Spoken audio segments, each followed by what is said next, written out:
Hello, everyone, and welcome to Talk Nerdy. Today is Monday, 11/20, November 20th, and I'm your host, Cara Santa Maria. I'm actually recording this right now in Melbourne, Australia, so I apologize if the sound quality is just a little bit different. I am talking to you from under a blanket in my incredibly loud hotel room. I also don't have access to Patreon right now. For some reason, the website is down. So I apologize that I can't give a shout out to all of my current patrons, but I promise I'll do that again next week. Remember, if you want to support the show, you can visit www.patreon.com/talknerdy. You can also support the show in other ways by visiting my direct website, carasantamaria.com. You can shop in the Talk Nerdy store. You can rate and review on iTunes or Stitcher or any of the other podcatchers that you use. And lastly, just tell your friends about it. I think that's one of the most important ways to spread the word about Talk Nerdy. All right, guys, I'm really excited about today's episode because I get to talk to Morra Aarons-Mele, and she is this amazing woman who wrote a book that really speaks to me personally. Let's see if it speaks to you too. It's called Hiding in the Bathroom, an introvert's roadmap to getting out there when you'd rather stay home. It does, doesn't it? All right, guys, without any further ado, here she is, Morra Aarons-Mele. Well, Morra, thank you so much for joining me today. Hi, Cara. Hi, I'm excited to talk about your new book, Hiding in the Bathroom, an introvert's roadmap to getting out there when you'd rather stay home. It's a little bit of a departure from my show, which is partially why I'm really excited about it. And it also speaks to me in the most deep way possible. Tell me. Yeah, right. So you, like me, you're a podcaster. You have a podcast with Forbes, right? Well, it used to be with Forbes. It is now no longer with Forbes. That's a whole other story. But yes. So tell me about your podcast first. So my podcast is also called Hiding in the Bathroom. And I started it around the same time as I was going to write my book. I decided right on Christmas time, 2015, I'm part of this great women's entrepreneur community online, and we were all like making goals, New Year's resolutions. And I said, I want to grow my business and not travel. Like, I want to be able to figure out how to earn more money this year and see people less. And I started listing all the ways that I have done that over the years and that I thought I could continue to do it. And it became this email conversation. And then I wrote back an email with the subject line, "Do you hide in the bathroom at professional conferences?" And it was like, oh, these people just started emailing me in the community. How did you know? I hate them. I'm on beta blockers when I speak. I have social anxiety. Like, the floodgates just opened. And I thought, oh, this is my book. Wow. And then a producer for Forbes, it was really kismet, she was part of the community and she saw that email and she was like, oh, this sounds like a podcast. We can talk about being introverted and anxious and having all these feelings at work. So that's how it all started. And ironically, now I want to do a podcast about the patriarchy because I'm so upset about everything that's going on. And I want to highlight people who are like smashing the patriarchy in their own way. That's my new podcast idea. Yes, you have to do that.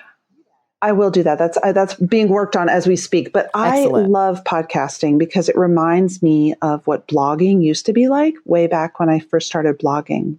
And so it's just a happy medium for me. I don't know about for you. Oh my gosh. There's so many things about podcasting I love. I love that I can do it on my schedule. I love that you don't really have to have a whole lot of skill to get started and you sort of learn as you go, which is great. And I also really, really love that when you podcast, people listen to the words that come out of your mouth and they don't focus on how you look while you're saying them. So because I work in television, most of my income comes from being in front of the camera. And as a total freaking introvert, it sucks the life out of me. And I'm exhausted by my work and I have all this time where I need to recover after. And podcasting is so great because people comment on the content. They don't comment on like the way your boobs look in your shirt or like the way you had like mascara underneath your eyes because all of your male producers didn't point it out throughout the whole interview, And so that makes me really, really happy that it's just, especially for me, I do a mostly science show and it's really infuriating when I go on somebody else's like YouTube show and I see all the comments underneath and we're talking about this really intense science story and they're literally talking about my lip ring as if that matters at all. I have got to tell you, Cara, I feel for female broadcasters like yourself. I did an event with a CNN broadcaster a while back, Brooke Baldwin, and it was actually an event about women's rights and human trafficking and really serious stuff. And then there was an online part of it. And all the comments were like, wow, Brooke, have you been working out? Your legs look really muscular. Or, wow, Brooke, you're so tan. You look amazing. And on her behalf, I wanted to scream. I don't know how you handle that given what you're talking about. And I never thought about podcasting as a way to separate being judged for your looks from your content. But of course, it totally is. Oh, it's the best. It's for me such a great outlet. And, not to like hijack the conversation because my listeners have heard this story before. So I'll do the super short version. But I was working on a TV show that was a live daily show with the most sexist, just horrific executive producer I've ever worked with in my life. And he was absolutely gaslighting me. It was kind of in the middle part of my career, but still early enough that I was questioning whether or not I had any talent, whether or not I was, deserved to be in the role that I was in. And just, it was the subject of every therapy session for like a year. And yeah, it was insane. And I went on Joe Rogan's podcast and he really urged me to start a podcast. He was like, Cara, like when you do this, you're your own producer. Nobody is telling you how to dress, what to say. Nobody's in your ear, cutting you off and like fucking with your head. And so I tried it and it was like my lifeline. I do all these other shows and, for the most part, I'm incredibly thrilled. Like I work for National Geographic and I work for Bill Nye on Netflix and it's amazing. And these are really warm, wonderful shows with great crew and staff. But I still am doing their stories. And when I do my podcast, I get to do my stories. And I love that. Yeah. It's so true. I feel love the it. same way. And so that must have been a real release for you in writing a book. I mean, that's something I've always wanted to do. One of these days, maybe I'll get around to doing it, but it really is such an intense dedication. It takes a lot of time, a lot of work, but it's all you. Like this book is your deepest, darkest. It's your emotions. It's all the things that you want to talk about and you're letting them out for the world to see. Can you tell me about the process? I feel like people are sort of embarrassed for me because it's a business book and they're always like, oh, you're so candid. You're so open. Sort of like, oh dear, should she really have said all that? And first of all, I don't care. And I think part of that is also because I have worked for myself for enough years now that I realized I don't care. Like I thought, could anyone fire me if I talked about how nuts I am and all of these crazy things I go through and what it's like to not really want to see people when you run a business? And then I thought, maybe some of my clients could fire me, but I don't think so. And so that it's like the podcast, it's incredibly freeing. And I would encourage listeners, if you have that voice in you, I mean, like I said, I'm an old school blogger. And when I was at the very first Blog Her conference back in 2005, one of the very earliest mom bloggers stood up and she said, mommy blogging is a radical act. And that is true because the idea that women could take their voice online and talk about the most mundane, like diaper changing and dealing with toddlers and postpartum depression and all the stuff, and that people would read them and take them seriously, and then advertisers would pay them, right? And they could build audience. I still think about that every day when I think about podcasting or writing a book. Like the thought of taking your voice and just letting it go is powerful and tough because you might get trolled and there's all this horrible stuff and we live in a patriarchy. But I would encourage people, if they feel like they have something that they have to say, to pick a medium. And some people, it's a book, because a book is a little bit more, it's private. Like writing it is solitary. It doesn't become public till you bring it in the world, which is scary. And you can also kind of wait until you're ready. You know what I mean? Yeah. Whereas blogging and podcasting, sort of like I mentioned, you don't have to be very good at it at the beginning. And part of that is evolving with your audience. So you kind of put yourself out there and knowing that it's not perfect, you know, like the perfect is the enemy of the good when you're actually working 100%. In this medium. Yeah. Well, and you should feel, I mean, Andrew Sullivan, who was, he's the political writer, and he was an early blogger, and he said, every time I hit publish, I feel a little bit like I want to throw up. Mm-hmm. Right. Yeah. And you still feel that way, because am I going to be judged, and people are going to think I'm dumb? Am I being crazy? But I feel like I have found it very freeing, the podcasting and having a book and just letting it be in the world, warts and all, it's been amazing. I'm not sure I want to do it again, but it's been amazing. So I want to talk about your actual company, because I think I understand what it is that you do, but I'm not sure it's completely clear to me, because the business world is like a total black box, and I really don't understand corporate America. But it's so important, I think, for, people. I bet you a lot of people listening to my podcast are either in academia, they're in science communication, or they are involved in corporate America in some way or another, because they have, a normal person job. And so and I don't have a normal person job, and I never really have. And I don't know, it fascinates me. I also have to admit that one of my best friends, who's like this really strong, amazing woman who has a PhD from Caltech, is moving over into the sort of, what is the world that she's moving into? It's a little bit of like the startup-y VC, but also the sort of management consulting world. And so she tells me all these stories, and I'm like listening as she's, discovering this aspect of American economy. And it fascinates me, but also like is so alien. So, okay, you have this amazing company called Women Online. Mm-hmm. And what is Women Online? Women Online is a social media agency at its heart. I mean, we are not quite an ad or a PR or even a digital agency. We create campaigns that mobilize women for social good. And we do that by creating Facebook campaigns and having Twitter chats and engaging amazing influencers, who are either mom bloggers or YouTubers or who run online communities. We are all about bringing issues that women care about, which, let's face it, are pretty much every issue, to the right audience, and then allowing women to use their storytelling and their platforms to get it out there. I actually, as we speak, I'm in Atlanta. I just came from spending time at the CDC, which your audience is probably very familiar with a lot of their health communications folks trying to figure out, for example, antibiotic overuse.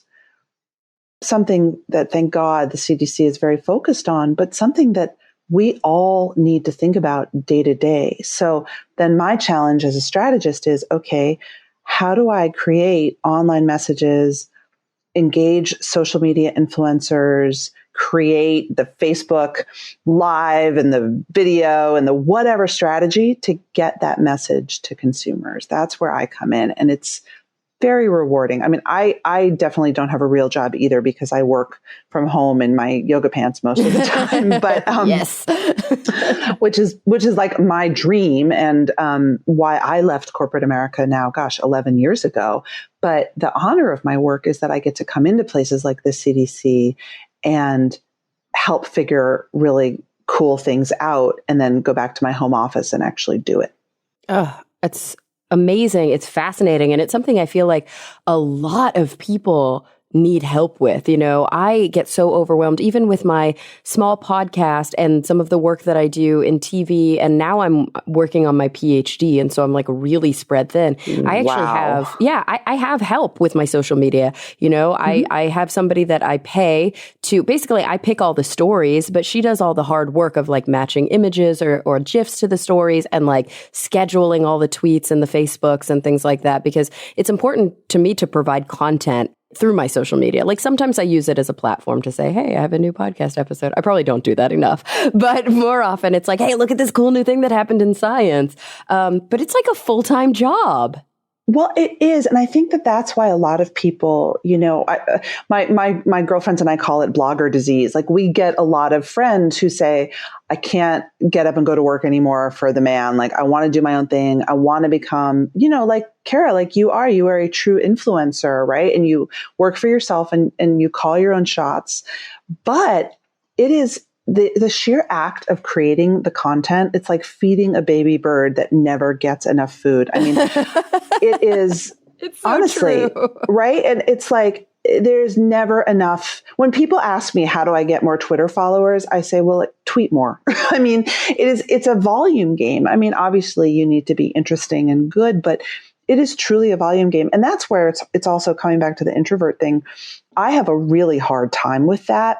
I don't have a ton of Twitter followers. Like I'm not one of these people who is sort of out there in social because it makes me feel very naked and it feels like a bit of an invasion of my privacy. So I have to run, I don't know about you, but I have to run my social media on my terms, which is weird because I'm very candid also, but I don't feel comfortable just being out there all the time and I don't want to engage that much. I'm kind of the same way. Like it's about, my biggest advice that I tell women who are starting a blog or getting on YouTube or starting a podcast in this kind of science community, is that it's okay to read comments and comments can be really beneficial, because they really do in some respects hold a mirror up to your work, but you have to read them when you are feeling like you have the mental health status to do so. And it's okay to take a few days off. It's okay to take a few weeks off. If you're not in the right headspace, don't be a masochist. Like just don't read them that day because it's not going to be healthy or beneficial.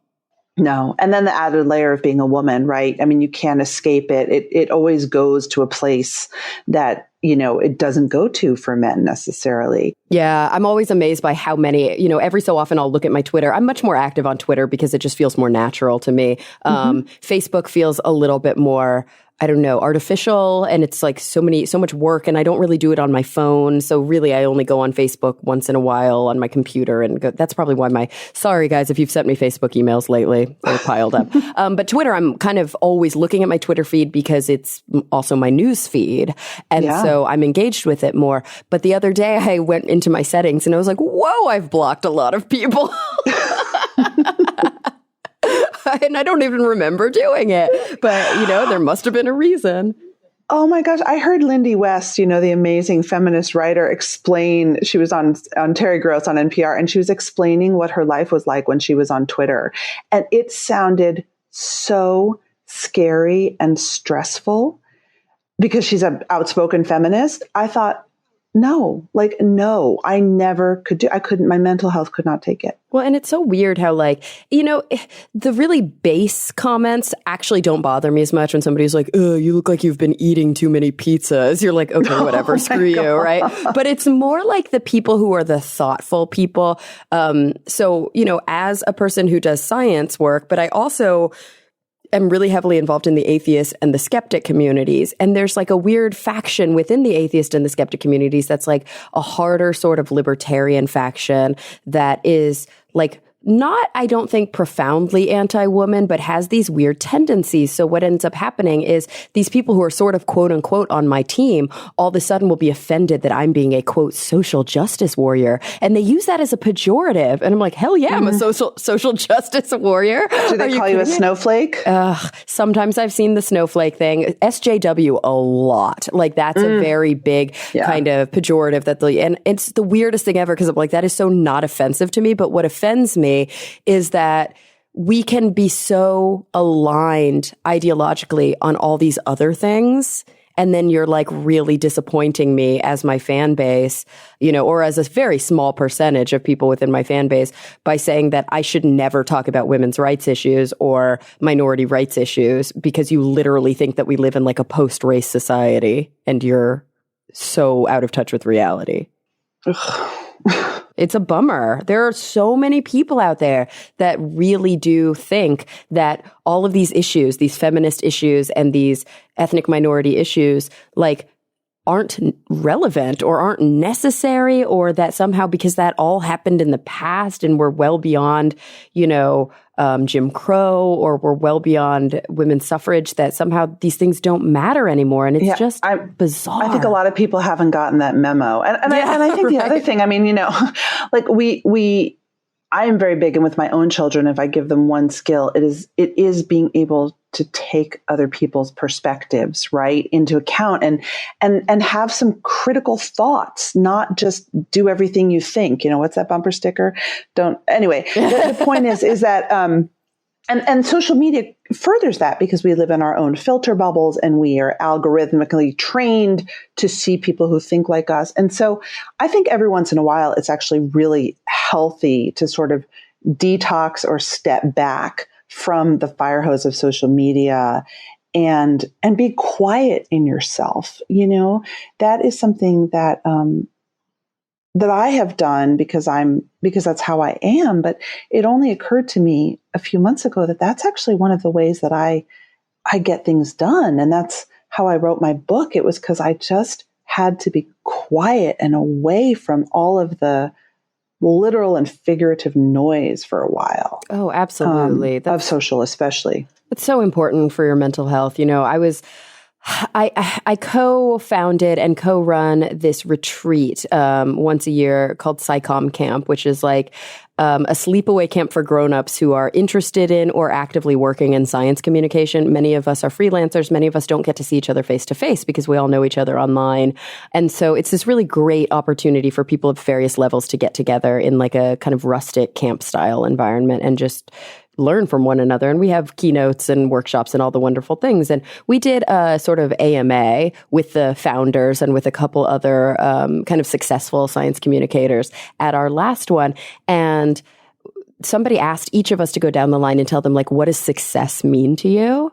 And it was a really like jarring question. It's like, oh, geez, like I think we often say like, it means making more money, and that's sort of the first place we go. And yes, obviously that's important. But I was sitting there thinking about it. And ultimately my answer was a little out of step with some of the other answers. And I feel like it was so definitive of me as somebody who has publicly talked a lot about struggles with major depressive disorder. I basically was like, listen, success for me means being able to prioritize my mental health. Because I think the truth of the matter is when you are in a rat race and you're working so hard that you can't take care of yourself emotionally, psychologically, or you're not making enough money to be able to, because prioritizing your mental health, unfortunately, in America is expensive. It's expensive. Going to therapy once a week, if that's what you need, being able to keep up with your psychiatric medications, if you're on them, being able to do these like check-ins, like you were saying, taking maybe mini vacations, little retreats for yourself, going to yoga, whatever it means to you, meditating. It's sort of a privileged thing, and it's unfortunate that people who are still just struggling to get food on the table, struggling to feed their children, struggling to make rent, it's very hard for them to be able to prioritize their mental health. And it's unfortunate. I mean, I urge everybody to do it. I think that the core things that you need in your life are like food and water, shelter, and mental health. Mm-hmm. It's fundamental, and I urge you to build it into your budget at that very basic level. But yeah, for me, that is what success is. And I don't think that as a culture, we prioritize it in a way that we should, because we still really stigmatize it. Not only do we stigmatize it, we actively create systems that hurt people, right? Oh, yeah. And, it's funny. I yesterday on my podcast, I interviewed Ashley Ford, the writer, and, she was saying that growing up as someone with mental illness in a really working class Black community, she felt she wasn't allowed to have depression or anxiety. Oh, yeah. And nor did she have the resources. I grew up in the opposite. I grew up in New York City Jewish culture where everyone lives at their therapist. Yeah. But the expectation of neuroses almost is undermined too. And I think all that to say that, even still recently, there's been a lot of debate about self-care and it's only snowflakes who need self-care, right? I've actually seen that meme, like, oh, all you liberal snowflakes, you need to take care of yourself after the election. That's bullshit. And frankly, if employers in this country were smart, if they had a clue, they would build in ways for us to take care of ourselves a lot better. I mean, many are, right? Whether it's reimbursing your gym membership or allowing people to work from home sometimes so they don't have to commute. I mean, paid family leave would go a long way, better health care. But, it's great to see some of them are doing it, but like some of them are, but we as rare. A culture are so, I would say, actually toxic to what humans need to take care of ourselves mentally and physically, that it's really a problem. And so much so that if you write about this stuff, people are going to make fun of you. And it's such a bummer. And they'll we undermine it. They give you this like feedback of kind of like, you're just not trying hard enough. This idea of like, that depression or anxiety or any of these mental illnesses are like illnesses of will, as if you can literally will yourself out of them. And I think that we dangerously have this culture of like the power of positive thinking. It's so dangerous. All of these books and all of these like self-help gurus who are basically like, if you just think really positively, crush it more. Yeah. Exactly. And if you just crush it more, then you'll get all the money and all the success. And it's like, so the chips aren't really stacked that way for a lot of people. It's like, come on, it's not a skill game. Like this idea that people literally have that everybody has a level playing field. They're born into the American dream is such a bullshit lie. It's such a bullshit lie. And the other thing is that, I love conferences. They're wonderful. And certainly with friends online, they're an amazing way to reconnect. But I think that the conference industry is a multi-billion-dollar industry. There are hundreds and hundreds of networking and professional conferences a day, and we're all going to them. And when we go to them, we get those messages, right? We see the keynote speakers. If only we tried harder, if only we networked more, if only we had a personal brand, like if only. And that's not true for structural reasons, for societal reasons, for racial and gender injustice, and also temperamentally, right? As I write about in my book, like I was not cut out to climb the corporate ladder. I have anxiety. I'm a hermit. I'm an introvert. Like I couldn't do it. I could not be on all the time. So I think that in a weird way, like the modern leadership success culture is baking in these messages even more. Oh, sure. They're totally exacerbating them. I think that's part of why I find so much kind of refuge and solace in our little sleepaway camp that we developed, because it's for science communicators, most of whom are hermits and most of whom are really introverted. We like bake in. So it's a really small gathering. We, do s'mores around the campfire. It's that kind of a thing. It doesn't feel very like traditional conference center conferencey. And there are just certain things that we do that I think make it really special. Like one of our breakout workshops is called the Freelancers Support Group. And we literally just sit around, it's like therapy, and talk about like our different methods for dealing with writer's block, or for chasing money when we haven't gotten paid, or for knowing how to assess the value of our time, all these things that are really hard for people. It's amazing. Oh my God. I have a whole chapter in my book about that, about scope. Yes. First of all, scoping. Hello. Because every freelancer I know, and I'm not a freelancer anymore, but I feel like one. I run a small business. It either rains or it rains or it's drought, right? So you could have all this money come in, all these clients, you're so busy, and then they end. And then you're like, oh shit. Yeah, you're like, I'm never going to work again. It's why it's so hard for me to keep, like, I have an incredible assistant, but I don't need her help all the time. Right. Because it ebbs and flows. Like, there are times when I'm like, I need help being able to pick up my dry cleaning. I'm so busy. It's going to sit there for a month gathering dust. And then there are other times where I'm like, what business do I have paying somebody to pick up my dry cleaning? That's crazy speech. Like, I'm just sitting on my ass all day.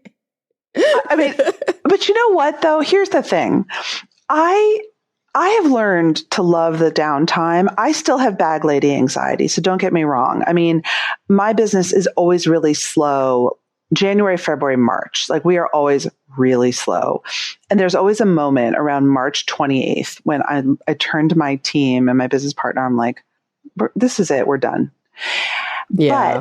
But what I decided also is to, like, try to plan better so that I can enjoy the downtime, right? Like, surely there's a way, and some freelancers are really good at this, where you can get to a point where you can build in the downtime because it restores you. Or like, I wrote my book during a quiet time at work. I decided to put my anxiety away. I had some money stashed away, and I'm like, I'm going to take 3 months and do this. So I think that part of what anxiety can do to us also is tell us messages that are not true about how we're never going to eat again. We're never going to get hired again. And I think that part of the challenge is being able to know what's true, know what's not, manage your cash in a real way. Like, let's face it, right? And try to take advantage of the time, because it's a gift that we also have as freelancers to have a little bit of a break every once in a while. Oh, it's so true. And I think you're so right. Like, anxiety can be this voice that's a little bit kind of dysfunctional and can tell you things that are like a twisted version of reality. And for me, I don't struggle with anxiety as much as I struggle with depression, but I do have a history. Like in college, I used to have panic disorder for a while, but it passed. But for me, I think what my anxiety does is tell me that I'm lazy. And it's really frustrating because, yeah, right? Like the times when I do actually think I need to be recuperative, I'm beating myself up for being so lazy that I slept in that day, or being so lazy that I'm just like sitting on the couch with my dog staring out the window when I could be being productive.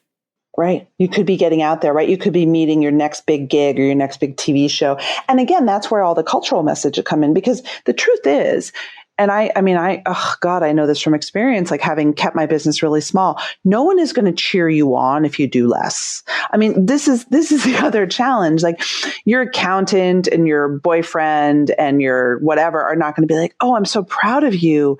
You sat on the couch and took a nap." Like, you know what I mean? And so I think that there's also a piece of it. I mean, I always call myself a reformed overachiever because I would never have dreamed of not giving 1,000,000,000% all the time. But again, it's amazingly restorative to sometimes do nothing. And it's how smart, brilliant people get their work done. All the data. Oh, absolutely. I feel very lucky that the woman that I mentioned before, Crystal Dilworth, she's been on the podcast, I think, a couple times now. She is sort of my number one ally in that respect. Like, she always promotes. She actually recently went on one of those podcasts or TV shows, like web series, that's all about like getting her done, like that one of those like total, like put butter in your coffee in the morning and take on the day. And she was like, oh crap, what am I doing? And she basically had her answers to everything. She was in her mind like, this is not what they want to hear. But like, she had this whole thing about like, sometimes it's good for you to just take a Netflix break. You know what I mean? Totally. Like, binge an entire series in a day and never put on work pants. That's okay. And the fact that she is that little voice in my head is really helpful to me. It really, really makes me feel better. Like, if I'm having a day where I just got nothing accomplished and I text her and I'm like, I need noodles, I got nothing done, I'm feeling really shitty about myself, she can really help me understand why I needed that and why it was quite healthy. I think that's right. And I think if you have depression, I have some days where, and because I work at home, this is hard because I don't have like a forcing function that gets me out of the house always, where I am sad and I can't get out of bed. And I know there are days when I think, okay, it's okay. But there are days when I know it's the depression talking, not me. Absolutely. Coming back to the lies. And so I have my pep talkers who, will also say to me, get out of bed, like get out of your head, just take one step. And this is where actually one phone call, leaving the house to go get a cup of coffee, just doing something very simple can really lift the fog and get you back on track. And I think that that's also a real challenge too, is when do I really need a break versus when is, at least for me, when is my anxiety and my depression and all my feelings keeping me sort of hostage from doing what I need to do? Absolutely. And that's why I think that networks are so important. Like whether you work from home and you really don't get an opportunity to see people in person and you have a sort of network online, or whether you have a really important group of kind of social support in your community, those kinds of things can be hugely beneficial. Meeting people who are like where you are in your process, meeting people who are a little before where you are or in front of where you are so that you can learn from one another and do it on your terms. Coming back to your book, I am a classical introvert. And people are always surprised when I say that because I'm on stage all the time. Mm-hmm. And I don't struggle with stage fright. I don't struggle at all with being able to get up in front of thousands of people and have a quick chat. That part of it is really easy for me. But the minute that afterward I'm standing there and all these people are coming up to me to talk to me, I am like, just withdrawing into the bushes, like the meme. Like it's just so hard for me to do. One-on-one, easy. But the minute that I'm in a really social situation where I'm out there, I don't know what to do. I'll be at a party and I'm sitting in a chair against a wall, like on my phone.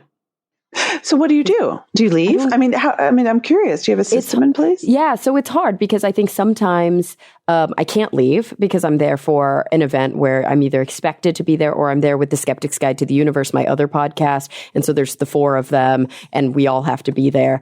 So sometimes I do literally just text on my phone, or I'll pick one person and sort of have a conversation with them one-on-one. That is a good comfort zone kind of thing for me. But I'm very gracious. Like I take pictures with anybody and everybody when they come up to talk to me. And if I can engage with them in a real way, everything else falls away and I don't feel so stressed. But when there's like a reception line of people just waiting to talk, it's really hard for me. I find that really challenging. I mean, I think one of the things that I've found, and it seems to be a good piece of advice in that situation, is I joke that I'm a dog. If I have a job to do, I'm fine. Like, so if I'm in that situation and I have a job, so my job is to connect with 2 of the people in the room and get their business cards, or my job is, I just spoke. And so, you know what, I'm here, I'm working. This is because I also have social anxiety. So when I start to get into trouble is also, I'm tired and I'm drained by all the people, but then I also start to get anxious, like, feeling almost like I'm in middle school and no one will sit with me. Those kinds of feelings, which is crazy, I know, but it comes back. I say, you're here to work. This is work. It doesn't matter if people like you. Like, you have half an hour more and then you can go be alone. And to literally be that strict and try to manage my time and energy. And then also literally to go take a break and hide in the bathroom. I mean, I think that's where it comes from. Literally, there is nothing wrong if you are at an event or in public and you feel like you are Superman and the kryptonite is literally draining that last piece of energy out of you. Go splash some water on your face. Go take 5 minutes. Check your phone. Like, it's okay. People sometimes think you're snobby or you don't want to be there. And that's the thing that's hard when you're an introvert, I think. But yeah. We're getting better at that. And also, I'm sure if you're in your community, people understand. Oh, absolutely. You know what we did at this last SciComm camp, and it was my co-founder, Sarah Curtis's idea. And then myself and Jason Goldman, my other co-founder, were like, oh, that's okay. We'll see if it works. I don't know. And then it was like, the most genius thing ever is we had this nighttime event. We called it a science carnival. And it was really fun. We had booths set up all the way around this big kind of dance hall. And the booths had fun things you could do, like microscopes. So you could look at bugs, or we had a herpetologist come and bring reptiles you could kind of pet. And we had somebody doing science tarot cards and somebody giving science temporary tattoos. And it was really fun. But we also had a stage with like a talent show. And then we had just music playing in an open bar. And then all these tables where people could hang out. And we knew some people will want to dance, but some people will not be able to get past the social anxiety. They, these kind of party mixer things are really uncomfortable for a lot of people. So we printed a bunch of science coloring book pages and we put them all over the tables and we put crayons out. And it was like the most popular thing is people would be sitting there coloring and they could have a conversation with the people at their table and really connect because they didn't have to have like intense eye contact the whole time. Yep. And or they were small able talk. Exactly. Yep. They were able to talk when it was relevant and otherwise focus on what they were doing. And it really brought together a community in a fascinating way. I feel like in the science community, we're lucky because there's already sort of a stereotype that we're all introverts and like super weird in public. So we can feed into that a little more. The talent show freaked me out. I can't believe you had a talent show. Talent shows scare me to death. There were only 5 people who actually performed, but they were amazing. I'm super impressed. Well, that's the other things. Like I've been flipping networking events on their head. So I've been doing networking events for introverts, and there is no milling around time at the front end of the event. I don't know if you all listening, like to me, if I show up at an event and I have to either stand there looking like a doofus or go chat with people or like make my way over to the bar and try to make friends, I can't do that. So what I've done at these events is like none of that up front. You basically, and it's hard because people are late, but try to manage it. And I have greeters. It's like being at a bar mitzvah where you have dance motivators. I'll have greeters. And give people a book, give them something to do up front, minimize that upfront time, then have a program, and then do a fun activity. And then at the very end, have hangout time. Because by then, like you've all spent time together, you have stuff to talk about, you've sort of bonded. I think that like simple tricks like that can make professional and networking events, which we all have to go to, just a lot more humane and fun. Absolutely. Absolutely. Because I feel like the really traditional conferences are the hardest. In the science community, it's the, the professional, like Society for Neuroscience or, whatever your science area is, there's all of these. And you're required to go often as a student or as a professor because you have to present your work. It's really, really important. And those can be the most stressful. But also in like the business world, they have their versions. In the writer's world, they have their versions. Everybody has to go to these really polished traditional conferences. And they don't think about any of this. Remember? Exactly, 300 a day. In the U.S. And half of them don't have harassment policies in place. They don't even think about, we have a big talk at the beginning of SciComm Camp that's all about like, guys, like the whole point of this is that it's about like having a community and finding allies. And if anybody feels excluded, if anybody feels uncomfortable, like we're going to do what we can. And if you want to be excluded and you don't want people to talk to you, like I want everybody to feel the most comfortable they possibly can. So I am here, 24/7. Come up to me if you have an idea. Come up to me if you're having a frustration, or you can send us an anonymous email by going through this link. And online, we have a harassment policy posted that's got very clear rules. Like I think these kinds of things are important. And it's weird to me that a lot of conferences don't do that. Well, I think a lot of conferences are sort of like known to be places where people can be naughty, right? I mean, traditionally. And so, oh, geez, and there's it's all dudes. Like so many conferences are just penis everywhere. Like they're penis. Well, and sales. I mean, one of the things that I'm obsessed with is changing how we think about sales, because sales always was certainly like I came up in new media sales, right? It was such a penis fest. It was steak clubs and strip clubs, right? Like that's what you did. You entertained clients and, right. First of all, even a lot of men don't want to sell that way. Selling is about solving someone's problem. It's not about showing them a good time and convincing them that you're like a fun bro to hang out with. Right. Yeah. But those stereotypes extending to conferences are still really powerful. It's weird. I don't know if it's just because it's low-hanging fruit or we sort of are, socially programmed to just do what we've always done. But it's funny to think that the people who look like they're enjoying it might not even be enjoying it. Heck no. It's so funny. Maybe they'd rather be watching Netflix. I mean, I don't know. Probably. Yeah. They're like, I just want to go back to my hotel room and call my wife and kids. Like everybody's putting on airs, which is so interesting.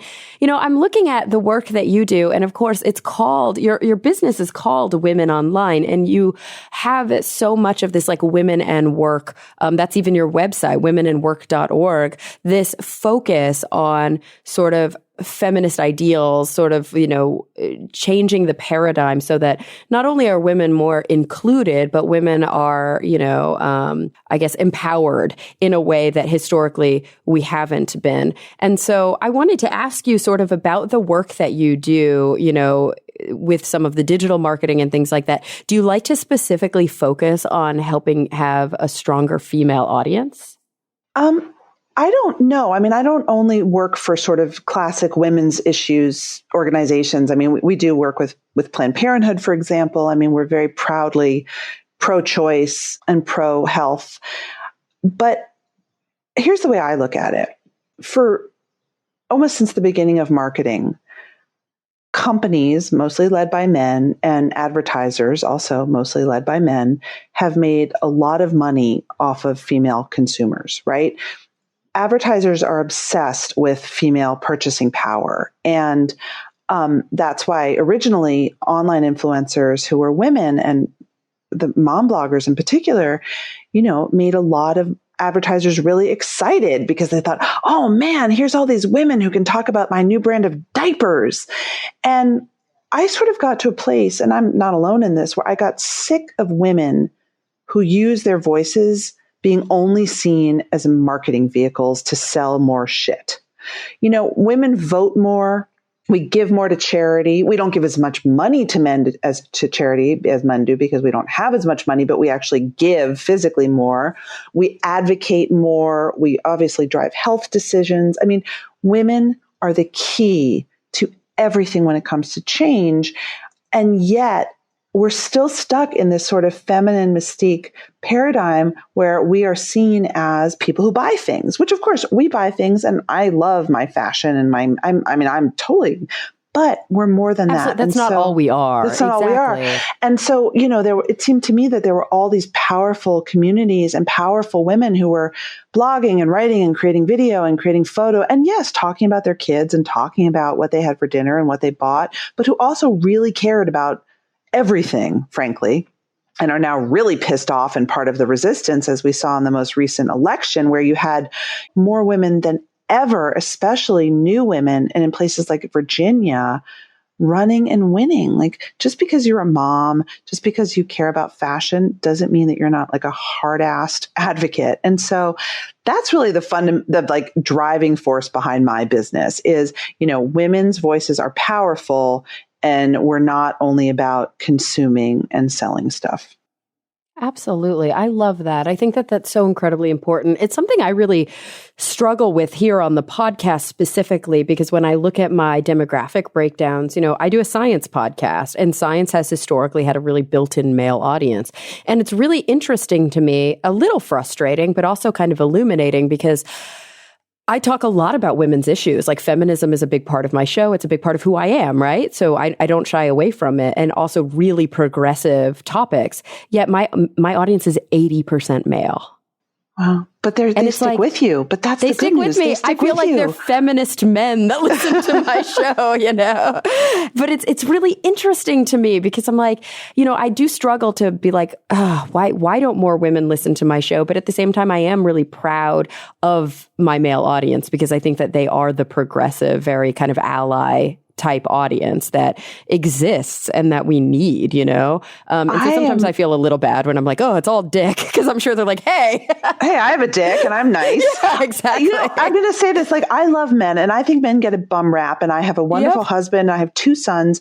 I think that men are as stuck in these paradigms as we are. I'm obsessed with flexible work and working from home, and having the audacity to say, I need some space to finish this report, and can I please leave this busy open plan office, right? And that gets pinned as a mommy issue, right? That's true. If a man says that at work, like, he is not going to be received well. Mm-hmm. Well, but guess what? The majority of remote workers in this country are men, actually. So I think that we're all stuck in these toxic paradigms. And I think it's awesome that men listen to your show and stick with. I'm so sorry for all the male bashing. I'm really not male bashing. I'm bashing a system that doesn't work. Exactly. And it's not about whether you have a penis or not. I swear. I agree. Yeah, I agree. It's it's an interesting thing that I just wanted to kind of, I don't know, bring to light. It's a little frustrating. I think podcasts have a difficult time anyway. Podcasting as a medium, historically, more men listen to podcasts than women, but I do see that changing, which I think is really exciting. But we really struggle in the science community, right? Like there's so many incredible female scientists, and I think the younger cohort is actually more and more female. Like you see actually more women getting PhDs, more women in sort of the earliest stages, but then it's that leaky pipeline problem where still most of the tenured professors are men. So maybe it's one of those things that's changing. Maybe it's one of those things where we don't have the institutional protections in place for women to be able to thrive.